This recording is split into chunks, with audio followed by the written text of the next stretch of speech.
રાજ્યમાં નકલીનો રાફડો ફાટ્યો છે। દવા, દારૂ અને દૂધ પણ હવે નકલી જોવા મળી રહ્યું છે, તો છોટાઉદેપુરમાં જાતિનો દાખલો પણ નકલી જોવા મળ્યો છે। અમદાવાદમાં મોટા પ્રમાણમાં દવાનો જે જથ્થો છે તે ઝડપાયો છે। અમદાવાદમાંથી નકલી દારૂ પણ ઝડપાયો હતો।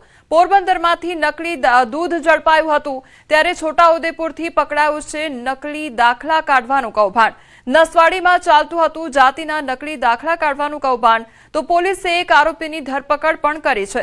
નસવાડી મામલતદારે 2 શખ્સ સામે ફરિયાદ પણ કરી છે, તો આરોપી સફરાજ ભીલ બનાવતો હતો નકલી પ્રમાણપત્ર, 500 રૂપિયામાં બનાવી આપતો હતો દાખલો, અને સફરાજ ભીલ રતનપુરા ગ્રામ પંચાયતમાં વીસી તરીકે ફરજ પણ બજાવે છે, ત્યારે નસવાડીમાં પોતાની દુકાને બનાવતો હતો આ દાખલો।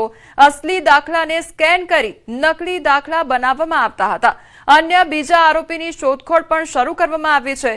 પોરબંદર એલસીબીએ કુતિયાણાના ટીંબીનેશ ગામમાં દરોડા પાડી નકલી દૂધ બનાવવાનું કૌભાંડ ઝડપી પાડ્યું છે। ભેંસના દૂધમાં પામોલિન તેલ અને મિલ્ક પાવડર ભેળવી દૂધ તૈયાર કરવામાં આવતું હતું, તો સ્થળ પરથી 30 લીટર ભેળસેળયુક્ત દૂધનો નાશ કરવામાં આવ્યો છે। આ સાથે 75 કિલો મિલ્ક પાવડર, પામોલિન તેલના 14 ડબ્બા અને મિક્સર સહિતનો મુદ્દામાલ જપ્ત કરવામાં આવ્યો છે। તો ફૂડ એન્ડ ડ્રગ્સ વિભાગે સેમ્પલ લઈ લેબોરેટરીમાં મોકલવાની કાર્યવાહી હાથ ધરી છે। પોલીસે નકલીનો વેપાર કરતા ખાદ્ય માફિયાઓને સ્પષ્ટ ચેતવણી આપી છે કે આગામી દિવસમાં પણ જિલ્લામાં કોઈપણ સ્થળે નકલી કે કેમિકલયુક્ત ખાદ્ય ચીજોનું ઉત્પાદન કરનારાઓ સામે ફૂડ એન્ડ ડ્રગ્સ વિભાગ સાથે મળીને કડક અને સઘન ઝુંબેશ ચાલુ રહેશે।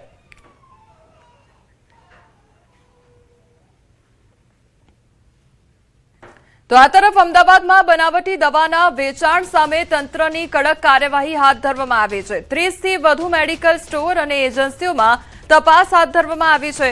નકલી નિકાડિયા રિટાર્ટેનના 1250 ટેબ્લેટ જપ્ત કરવામાં આવી છે। નડિયાદથી 660 અને ભાવનગરથી 590 ટેબ્લેટ જપ્ત કરવામાં આવી છે।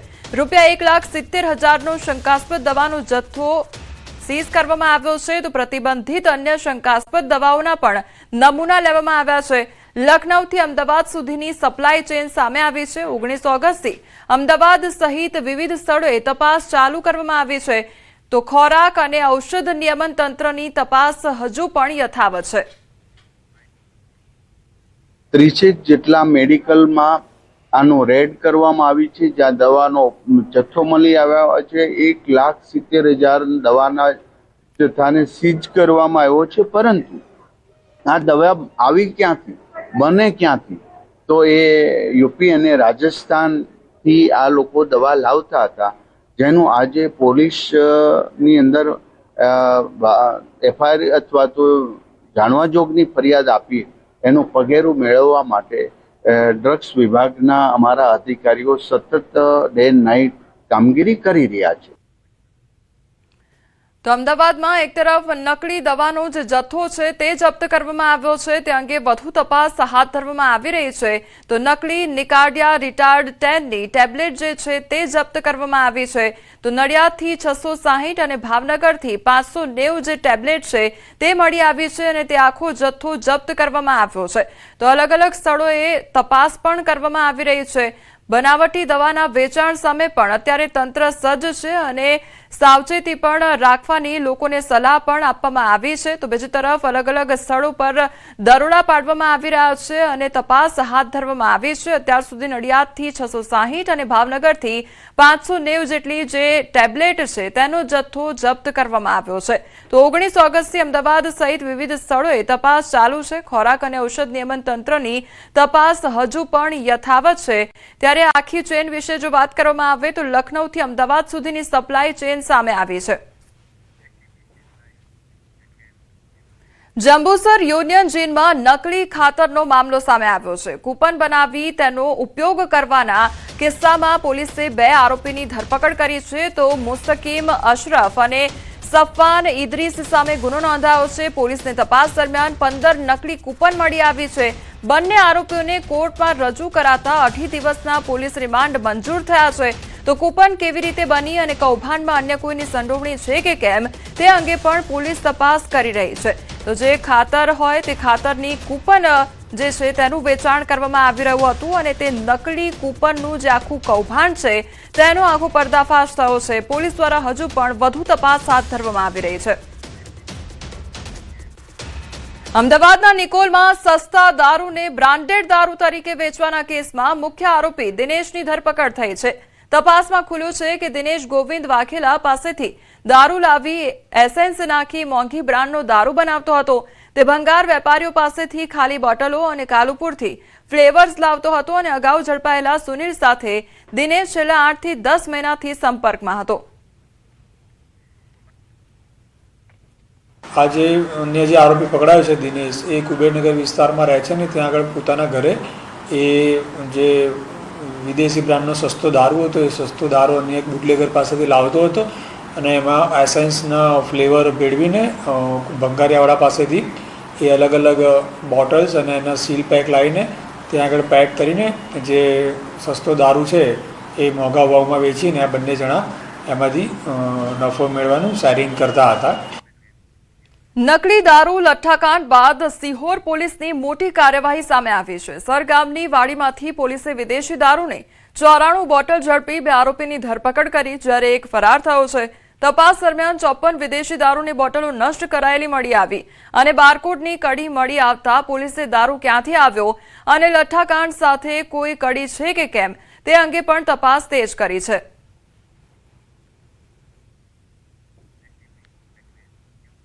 તહેવારો નજીક છે ત્યારે આરોગ્ય વિભાગના અધિકારીઓ દોડતા થઈ ગયા છે. ઝાલોદ ખાતે હોટલ અને રેસ્ટોરન્ટમાં ચેકિંગ હાથ ધરવામાં આવ્યું છે.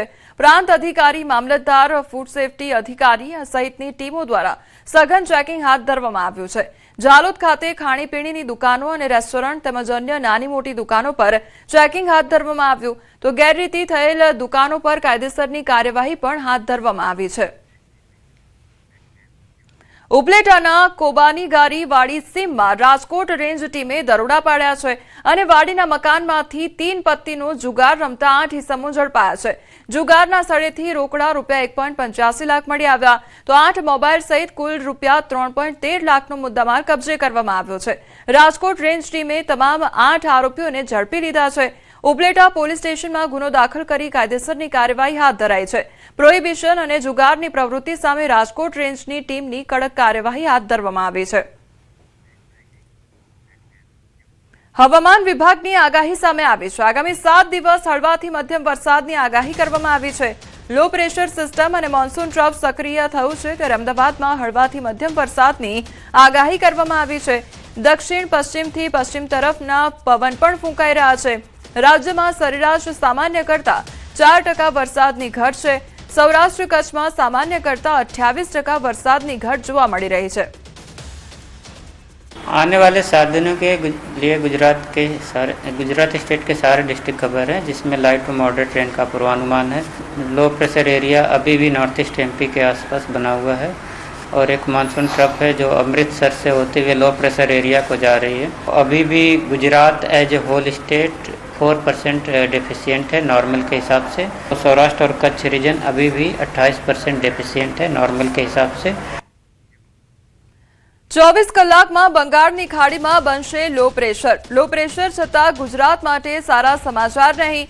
લો પ્રેશર ગુજરાત તરફ આવે એવી સંભાવના નહિવત છે, તો લો પ્રેશરથી ગુજરાતમાં વરસાદ થવાની સંભાવના ઓછી છે.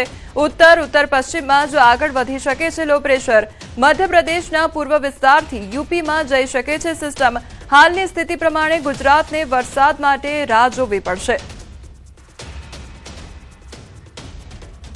પંજાબના મોહાલીમાં અનરાધાર વરસાદ ખાબકી રહ્યો છે. ધસમસતા પ્રવાહમાં પિકઅપ તણાઈ ગઈ, ત્યારે પશુઓ ભરીને જતી પિકઅપ તણાઈ અને નદીના ધસમસતા પ્રવાહમાં રસ્તો ધોવાઈ ગયો. 2 ગામોનો સંપર્ક પણ ખોરવાઈ ગયો છે.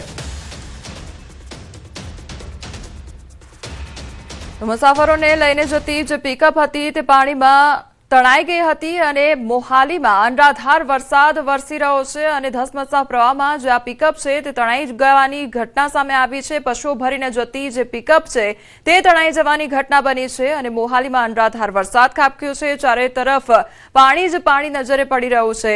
તો પાણીના વહેણમાં જે પિકઅપ છે તે તણાઈ જવાના દ્રશ્યો પણ સામે આવ્યા છે. પશુઓ ભરીને જતી આ પિકઅપ વાન હતી અને તે તણાઈ ગઈ હોવાની આ ઘટના સામે આવી છે. તેમાં ઢોર ઢાંખર પણ રાખવામાં આવ્યા હતા અને પાણીનો ધસમસતો પ્રવાહ આવ્યો અને જેના કારણે આ જે પિકઅપ છે તે તણાઈ ગઈ હોવાની ઘટના બની છે. તો ધસમસતા પાણીનો પ્રવાહ પણ જોવા મળી રહ્યો છે. અનરાધાર વરસાદ વરસવાને કારણે ઠેર ઠેર પાણી ભરાઈ ગયા છે. તો બીજી તરફ જે વાહન ચાલકો છે તેમને વાહન હંકારવામાં પણ મુશ્કેલીનો સામનો કરવો પડી રહ્યો છે. તો પંજાબના મોહાલીના આ દ્રશ્યો સામે આવ્યા છે કે જ્યાં પશુઓ ભરીને જતી પિકઅપ ગાડી જોવા મળી રહી છે અને તે ધસમસતો પાણીનો પ્રવાહ આવી રહ્યો હતો. તેના કારણે આ જે પિકઅપ ગાડી છે તે પાણીના પ્રવાહમાં તણાઈ હોય તે પ્રકારની ઘટના સામે આવી છે. સુરત શહેરના પૂર્ણા આંજણા ફાર્મની ઘટના સામે આવી છે. આંજણા ફાર્મમાં જય નારાયણ ખાતા નંબર 38ના લૂમ્સના ખાતામાં આગ લાગવાની ઘટના બની.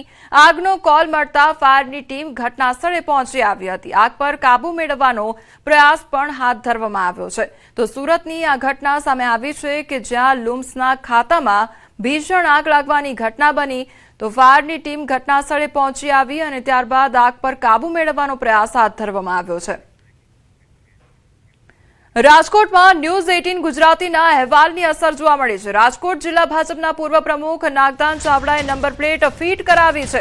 રાજકોટ શહેર ટ્રાફિક દ્વારા કાળા કલરની ફિલ્મ પણ દૂર કરવામાં આવી છે.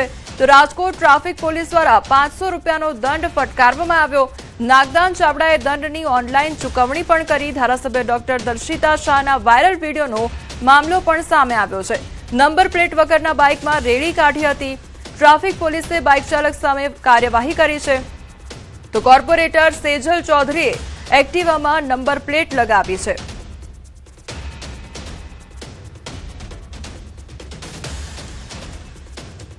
રાજકોટ પોલીસ કમિશનરના જાહેરનામાનો મામલો સામે આવ્યો છે. ભારતીય જનતા પાર્ટીના નેતા બાદ હવે ભાજપ સાથે સંકળાયેલી યુવા પાંખના નેતાઓની રેલીના વિડીયો પણ વાયરલ થઈ રહ્યા છે.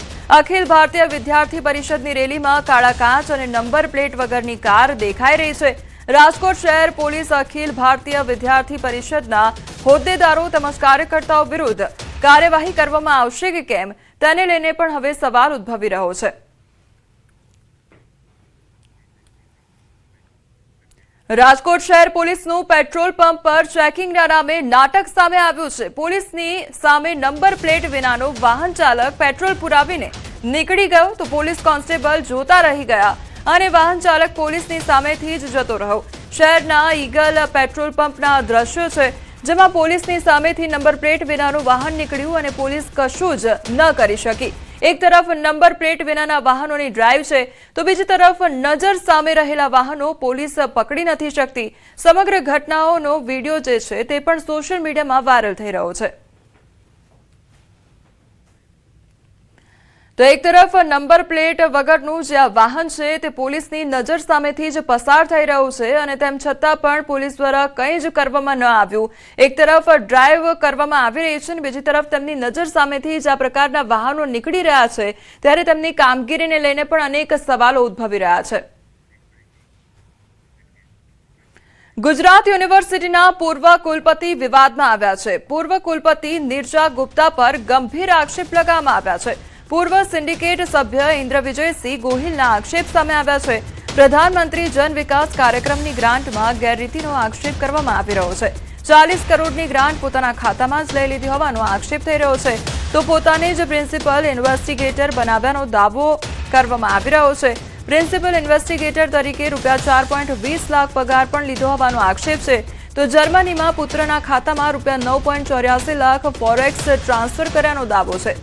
પૂર્વ કુલપતિ નિર્જા ગુપ્તા સામે ફોજદારી કેસ કરવા માંગ કરવામાં આવી છે. તો નિર્જા ગુપ્તાનું ભરતી કૌભાંડ હજુ શાંત નથી થયું ત્યાં વધુ એક કૌભાંડ સામે આવ્યું છે. ફાળવવામાં આવેલી આ 40 કરોડ રૂપિયાની ગ્રાન્ટ જ્યારે કેન્દ્ર સરકાર દ્વારા ગુજરાત યુનિવર્સિટીને ફાળવવામાં આવી ત્યારે સૌ પ્રથમ પ્રશ્ન ગુજરાત યુનિવર્સિટીને એ ઉદ્ભવે સ્વાભાવિક છે કે આ 40 કરોડની ગ્રાન્ટ કયા એકાઉન્ટમાં આપણે લેવી. તાત્કાલિક એ જ દિવસે સાંજના સમયે સિન્ડિકેટની બેઠક બોલાવવામાં આવે છે. 17માંથી 15 સભ્યો સિન્ડિકેટના એમાં હાજર રહી છે. સિન્ડિકેટ સભ્ય સર્વાનુમતે પ્રિન્સિપલ ઇન્વેસ્ટિગેટરની નિમણૂક કરે છે. પ્રિન્સિપલ ઇન્વેસ્ટિગેટર કોને બનાવે છે? એ સિન્ડિકેટ સભાના જે અધ્યક્ષ હતા ગુજરાત યુનિવર્સિટીના કુલપતિ એ નિર્જા અરુણ ગુપ્તા પોતે પ્રિન્સિપલ ઇન્વેસ્ટિગેટર બને છે અને ઇન્ડસ બેંકની અંદર પોતાનું એક એકાઉન્ટ પોતાના નિર્જા અરુણ ગુપ્તાના નામથી એક એકાઉન્ટ ખોલાવે છે અને આ 40 કરોડ રૂપિયાની ગ્રાન્ટ આ એકાઉન્ટની અંદર લઈ જાય છે. અંબાજી નજીક ત્રિશુલિયા ઘાટમાં ફરી ટ્રક અકસ્માતની ઘટના સામે આવી છે. અઠવાડિયામાં બીજી વખત અકસ્માતની ઘટના બની. અંબાજીથી ગાંધીધામ તરફ જતી ટર્બો ટ્રક પલટી ખાઈ ગઈ તો માર્બલનો પાવડર ભરેલી ટ્રક પલટી જતા અકસ્માત સર્જાયો છે. અકસ્માતમાં ટ્રક ચાલકનો આબાદ બચાવ થયો છે. ત્રિશુલિયા ઘાટીમાં અવારનવાર અકસ્માતની ઘટનાઓથી ચિંતા વધી છે તો ગત શનિવારે રાત્રે મોટું ટ્રેલર આ સ્થળે જ પલટી મારી ગયું હતું. ટ્રેલર અકસ્માતમાં ડ્રાઈવરનું મોત પણ નીપજ્યું હતું. યોગ્ય ઉકેલ નહીં આવે તો મોટી દુર્ઘટનાની ભીતિ પણ સેવાઈ રહી છે. ત્રિશુલિયા ઘાટીમાં સુરક્ષાને લઈ તંત્ર તાત્કાલિક પગલાં ભરે તેવી માંગ છે તો અવારનવાર બનતા અકસ્માતોને લઈ વાહન ચાલકોમાં પણ ભયનો માહોલ છે. ઘાટીના જોખમી વળાંકો અને માર્ગ સલામતી વ્યવસ્થાને લઈ ગંભીર સવાલો ઉઠી રહ્યા છે. ભાવનગર ઝેરી દારૂકાંડનો મામલો સામે આવ્યો છે ત્યારે સારવાર લઈ રહેલા 26 લોકોને ડિસ્ચાર્જ કરવામાં આવ્યા છે. હજુ પણ 8 લોકો સારવાર હેઠળ છે. હોસ્પિટલમાં દાખલ કુલ 10 લોકોના મોત નીપજ્યા છે. એક મૃતકનો રિપોર્ટ શંકાસ્પદ સામે આવ્યો છે. સુરતની લાજપોર જેલમાં કડક કાર્યવાહી હાથ ધરવામાં આવી છે. માથાભારે કેદીઓને અન્ય જેલમાં ખસેડવામાં આવશે. 10 કેદીઓની બદલી માટે કાર્યવાહી શરૂ કરવામાં આવી છે. 20થી વધુ ગંભીર ગુનેગારો પણ રડારમાં છે તો જેલમાં ગેંગ નેટવર્ક ડામવા કવાયત હાથ ધરવામાં આવી છે. સતીશ મરાઠે હત્યાકાંડના આરોપીઓનો પણ સમાવેશ થયો છે. જેલમાં સતત સઘન ચેકિંગ હાથ ધરાયું છે. જેલ બદલી માટે કોર્ટની મંજૂરી પ્રક્રિયા પણ શરૂ કરવામાં આવી છે. સ્પેશિયલ કોર્ટ શ્રી રાહુલ ત્રિવેદી સાહેબની કોર્ટ છે. એ કોર્ટમાં જેલ ટ્રાન્સફર કરવાની એક અરજી આપી અને કોર્ટ તરફથી મંજૂરી માંગવામાં આવી કે સાહેબ અમને આ કારણોસર જેલના કેદીઓને સુરતથી બીજી જેલમાં ખસેડવાને માટેની પરવાનગી આપવા. દાહોદના ફતેપુરા તાલુકાની સલરા ઉત્તર બુનિયાદી માધ્યમિક શાળામાં કાગળ પર 126 વિદ્યાર્થીઓનું નામાંકન હોવા છતાં છેલ્લા 1 વર્ષથી એક પણ વિદ્યાર્થી શાળાએ આવતો ન હોવાની ચોંકાવનારી હકીકત સામે આવી છે. શાળામાં એક પ્રિન્સિપાલ સહિત 4 શિક્ષકો ફરજ બજાવે છે અને કોમ્પ્યુટર સહિતની સુવિધાઓ પણ છે પરંતુ જર્જરિત ઇમારત, પીવાના પાણી અને શૌચાલય જેવી પાયાની સુવિધાઓના અભાવે વિદ્યાર્થીઓની હાજરી શૂન્ય હોવાનું જાણવા મળ્યું છે. ધોરણ 10ની પરીક્ષામાં પણ એક પણ નામાંકિત વિદ્યાર્થી હાજર રહ્યો નહોતો. સમગ્ર મામલે જિલ્લા શિક્ષણ વિભાગે તપાસ શરૂ કરી છે. દાહોદ જિલ્લાના ફતેપુરા તાલુકાના સલરા ગામ ખાતે આવેલી ઉત્તર બુનિયાદી માધ્યમિક શાળાની અંદર જે કહી શકાય કે વિદ્યાર્થીઓને એક પણ વિદ્યાર્થી હાજર નથી. અત્યારે ન્યૂઝ 18 ગુજરાતીની ટીમ જ્યારે આ વિસ્તારમાં આવી છે અને આ વિસ્તારની અંદર કહી શકાય કે અત્યારે 2 વાગ્યાનો સમય થઈ રહ્યો છે પરંતુ 2 વાગ્યાના સમય દરમિયાન પણ અહીંયા 126ની સંખ્યા બરાબર કોઈ પણ વિદ્યાર્થી હાજર નથી. આપ જે દ્રશ્યમાં જોઈ રહ્યા છો એ પ્રમાણે તમામ જે બેન્ચ છે તે ખાલી પડી છે. કમ્પ્યુટર જે છે તે એમના એમ પડ્યા છે. સમગ્ર સામગ્રી પણ આવેલી છે પરંતુ એક વાત એ છે કે આ સામગ્રીનો ઉપયોગ કરવા વાળા વિદ્યાર્થીઓ અહીંયા જોવા નથી મળતા. આપણી સાથે કેટલાક ગામજનો છે, સામાજિક આગેવાનો છે, તેમની સાથે વાત કરીશું. શું કહેશો, અત્યારે કઈ પ્રકારની પરિસ્થિતિ આપ સ્થળ મુલાકાત કરવા આવ્યા? આજે અમે અહીંયા સ્કૂલ ઉપર આવ્યા ત્યારે 10-15 જેટલા વિદ્યાર્થી અહીંયા બેસાડવામાં આવેલા હતા. તે પણ અન્ય જિલ્લાના અને અન્ય સ્કૂલના બાળકો હતા. અહીંયા અમે પૂછપરછ કરી તો બાળકોએ પણ આમ થોડાક ડરી અને અમને જવાબ આપ્યા કે અમે બીજી સ્કૂલના છે, અમારા ભાવિ સાથે કોઈ છડા ના થાય એમ અમને પણ વિનંતી કરવામાં આવી. અને અહીંયા આજુબાજુ આગેવાનો પૂછ્યું તો આગેવાનો પણ કીધું કે અહીંયા સ્કૂલમાં કોઈ દિવસ એક પણ બાળકની હાજરી નથી છેલ્લા ખાસા ટાઈમથી ચાલી રહેલું છે. એટલે તમે એમ કહી શકો, અત્યારે તમે જોયું છે 126 જે બાળકો છે એમાંથી એક પણ બાળક હાજર છે નહીં. અને મારા જે ટીમના મેમ્બરો હતા જે લગભગ કલાક પહેલા આવ્યા ત્યારે બાળકો હતા, અને અમે 1 કલાક પછી આવ્યા ત્યારે બાળકો કોઈ છે નહીં. એનો કહેવાનો મતલબ એટલો જ છે કે જ્યારે બહારથી ટીમ આવી હતી ત્યારે બાળકો હતા, અને અત્યારે ટીમ જતી રહી ત્યારે એ પોતપોતાના જે બીજા ગામમાંથી લાવવામાં આવ્યા હતા ત્યાં પરત થઈ ગયા છે. એટલે કહેવાનો મતલબ એટલો જ છે કે આ તમે શાળાની હાલત જોઈ શકો છો. જો શાળા ચાલતી હોય તો આ હાલત હોય નહીં, કેમ કે બધું જર્જરિત થઈ ગયેલું છે, ક્યારેય પણ પડી શકે છે. અહીં જે બગડેલા સીપીયુ પડ્યા હોય તેવું પણ દ્રશ્ય જોવરાઈ રહ્યા છે. જે આ અલમારી છે, સીપીયુ છે, તે બોર્ડ છે, તે પ્રકારના તમામ જે સાધનો છે તે એમને એમ પડ્યા છે. અને 126 જેટલા વિદ્યાર્થીઓ અહીં નોંધાયેલા છે, પરંતુ અત્યારે એક પણ વિદ્યાર્થી શાળાની અંદર જોવાતો નથી. ત્યારે સમગ્ર મામલે જિલ્લા વહીવટીતંત્ર શું તપાસ કરશે તે તો હવે